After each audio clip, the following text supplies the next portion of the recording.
Hello everyone, welcome back to another video. I'm your Kennywood fanatic, and I hope you all are having a wonderful day and a wonderful week. I know I am. Now, today we have a special video for you all.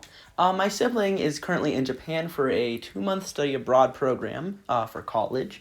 And I said, you know what would be really cool is if you went to a Japanese amusement park, because Japanese amusement parks have been a topic that have obsessed me. Like, Kennywood's not my only, fandom. I also love Japanese amusement parks. And without my knowledge or knowing, they went to Yokohama Cosmo World, and they filmed a little vlog. So that's pretty neat, as you will hear throughout the video. You'll hear their thoughts, their opinions, all that.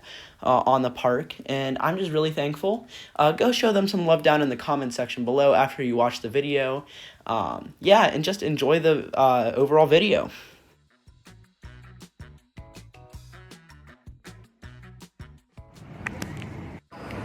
What's up, gamers? We're in Yokohama, going to Cosmo World. I've never recorded a vlog before, but you know what? We're gonna gambarimasho.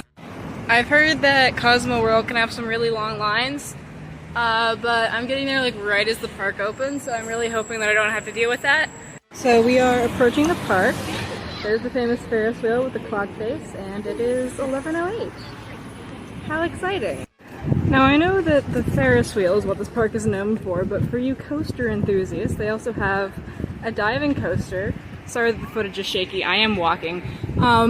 Apparently this coaster goes into the water, which should be very interesting. I'll try to get a video of it. I found the ticket stand. Now I'm gonna ride stuff. I guess first I'll try to ride the diving coaster. I don't think the Ferris wheel's running yet. I don't see it spinning. Diving coaster, vanish. And if you're wondering what the Kana says, it says diving coaster vanish. It says the exact same thing. I do think that they only have one train running, so this is gonna take a while. Good thing that I came when the lines are short. Look at this. No one's there. It's the entire room, and there's another one behind it. So, there it goes.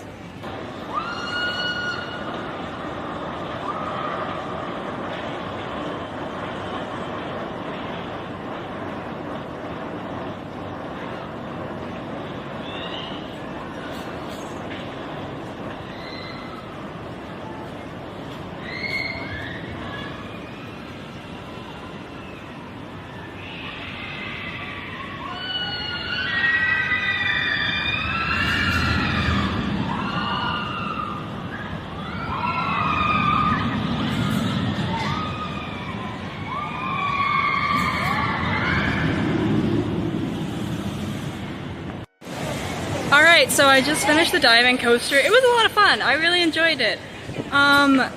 Heads up, the seats are they're very small.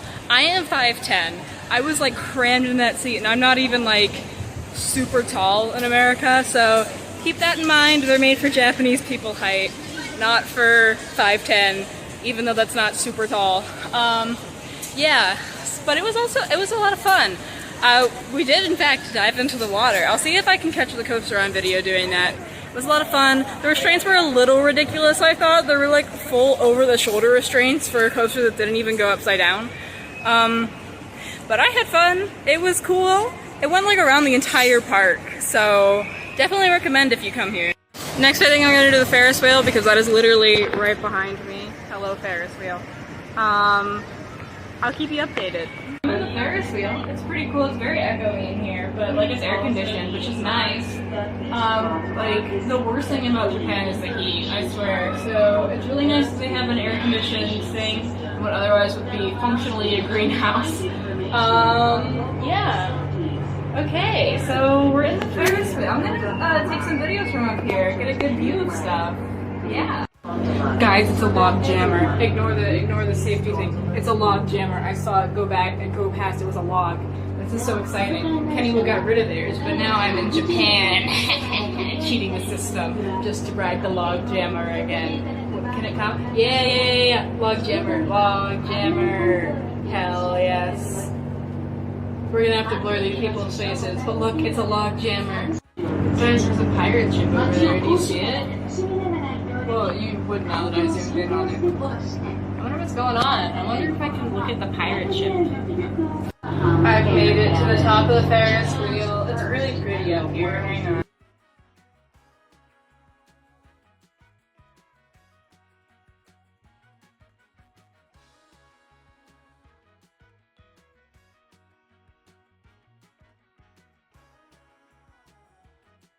They have a slow technical platform to connect their bridges.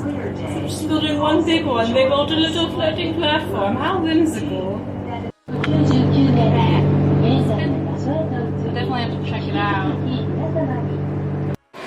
Alright, next up on the itinerary is the spinning coaster. The line doesn't look too bad. It looks about the same as the diving coaster when I first started waiting it. So I'll update you guys once I'm done.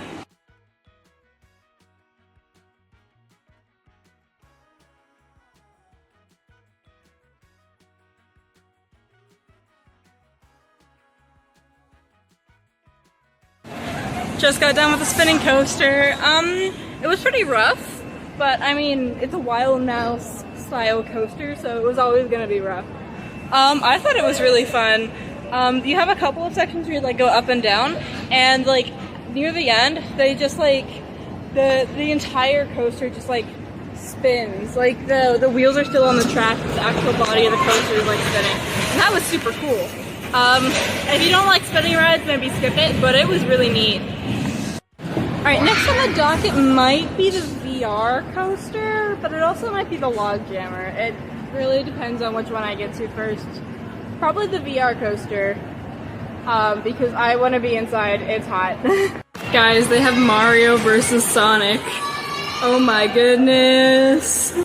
Okay, I made it to the VR coaster, which is actually called the VR vehicle. So different. But yeah, we're gonna check it out. Oh, the line is like 20 minutes, they said. There was a sign posted. Yeah. That was fun. I'm gonna be honest, that's probably not really worth it. Like, they had, like, the VR headset, like, you looked like you were going to, like, go down this, like, really cool roller coaster.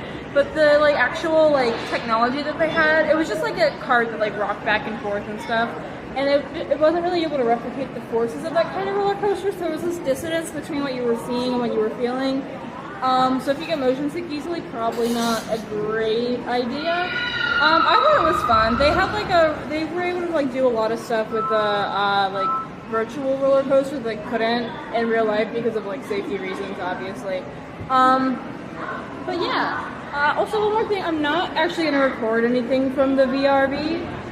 Because with like other roller coasters, like you're recording the car as it goes along the track. With the VRV, it's literally just like one car out of a roller coaster train, and it's just like it feels really awkward to record it because like you're just like recording random people. And yeah, I'll probably put in a picture from like their website or something. But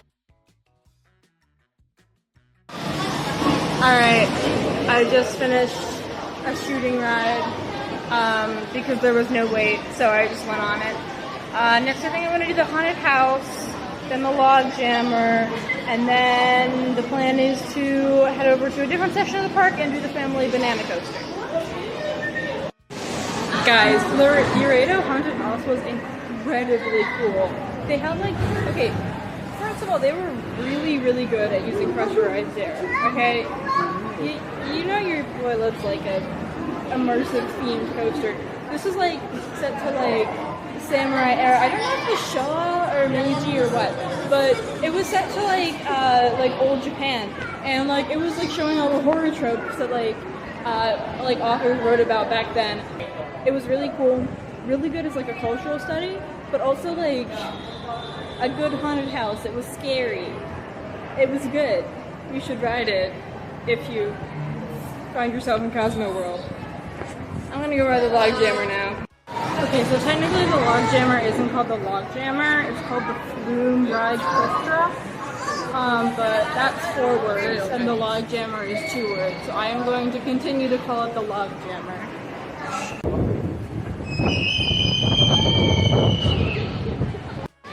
That was literally so cool. Okay, so the log jammer here has 2 drop hills.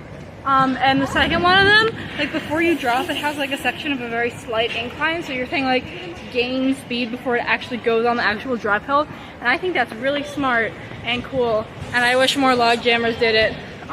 It also got me what I would call a very reasonable amount of wet. Like, I'm not soaked, but I definitely got cooled down, so very much recommend. Okay, right now we're gonna eat lunch, and then we're gonna go to the other area of the park. I don't think I'm gonna spend that much time there. They really only have like 1 or 2 attractions that I think are cool. But yeah.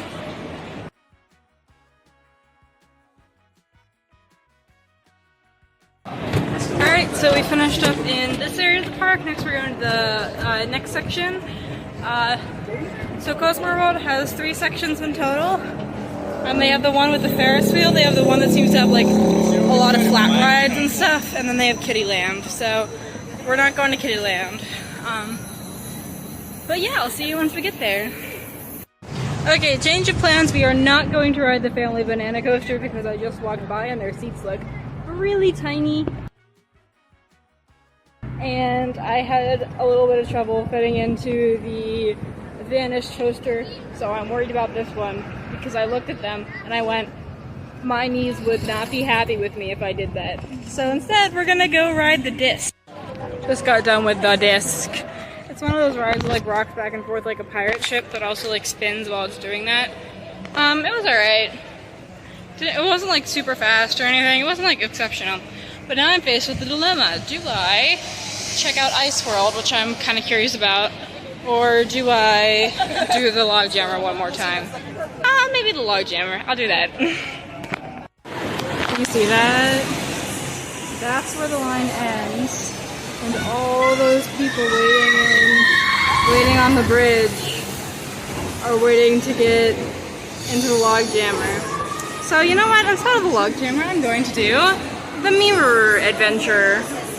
Yeah. Yeah, as the day's gone on, the lines have gotten a lot longer. Like now there's like an hour-long wait for some rides. I already showed you the log jammer line. Yeah, so I know it's really pretty at night from the photos, but I imagine that the lines at that time are gonna be hell, so heads up. The mirror maze thing was actually pretty cool. They had like, so the tiles on the floor were in the shape of triangles, and they had mirrors, so it was like mirrored. So you didn't know like where you were walking into like an actual pathway or where you were just walking into a mirror. I mean, yeah, so it was really neat. It was really neat effect. I found they gave you like your zodiac thing, like you had to tell them what your zodiac was. Mine's Leo. So they were like, find the zodiac stamp, and I did, but I also found the other 11 zodiac stamps, so like they're just on the pathway. They're not like a scab, they're not like a scab, they're not very hidden. But it was really neat and cool, and now I have a free souvenir. Okay, so final thoughts on Cosmo World. I think it's a really neat park. I think it's really fun. There's some pretty cool attractions here. I will say I do think that it works better as like a home park where like if you live in the area and you can come here multiple times because of the ticket system, it's a little expensive to try to do everything in one day. So it's better if you can like split it up. So the way the ticketing system works is that all the rides have different prices. For instance, the log jammer was 800 yen and the mirror maze was 600 yen. So basically all of them have different tickets. So what you can do is you can get like attraction specific tickets, or you can just get like a big, like a ticket that has more money on it. Like my ticket that I got was 3,500 yen, and I actually ended up getting 2 because I ran out of money on the first one after the VR coaster. Yeah, so what did that get me? So 3,500 yen got me on the diving coaster, the Ferris wheel, the spinning coaster, and the VR coaster. So I will say though, not the spinning coaster, but the other 3 are the most expensive rides in the park. The Ferris wheel is 1,000, and the diving coaster and the VR coaster are both 900. A lot of their rides were really neat. I really liked the haunted house that I went in. It wasn't the one in the flat ride zone, it was the one in the Ferris wheel zone. I liked the log jammer a lot. The Ferris wheel, of course, is very worth it. But yeah. Beware though, if you want to find like Cosmo World merch, the gift shop here does not have any. Like, I poked my head in there for a second to, like, see if I could, like, get any souvenirs or anything. And they didn't have any, like, theme park themed merch. It was all, like, regular generic stuff that you can get at basically any other store. It was, like, Pokemon plushies, and, like, there was, like, a couple of Hot Wheels cars, and, like, just, like, collab t-shirts, but they didn't have any Yokohama Cosmo World exclusive stuff. Now, I'm sure you're all asking the question, do I need to know Japanese to go to this park? I would say not particularly, actually. Like, the Japanese is important. You need to know how to say thank you. You need arigatou gozaimasu. That's very important. You also need to know how to say how many people are in your group. Many times the ride attendants were like, how many people are in your group? I was like, hitori. So learn how to count people if you're coming here. Also, learning to read katakana couldn't hurt because all the signs are in katakana, like all the signs that point you in directions. So if you can't read katakana, you don't really know where you're going. But yeah, other than that, I mean, like, you don't really need to know Japanese. It's just an amusement park. You don't really need to know English to get around most American amusement parks either, so yeah. This was a very fun experience. When you're traveling in groups, I imagine it can get, like, pretty expensive because then you have to buy tickets for the entire group, but if everyone's paying their way, it's fine. Yeah, I think it's a neat park. 4 out of 5. I would say. Pretty good. Yeah, I don't really know how to end this video, so, have a great day here at Yokohama Cosmo World. The ride operators don't say that. They don't say that. They just give thumbs up to each other and then they don't say...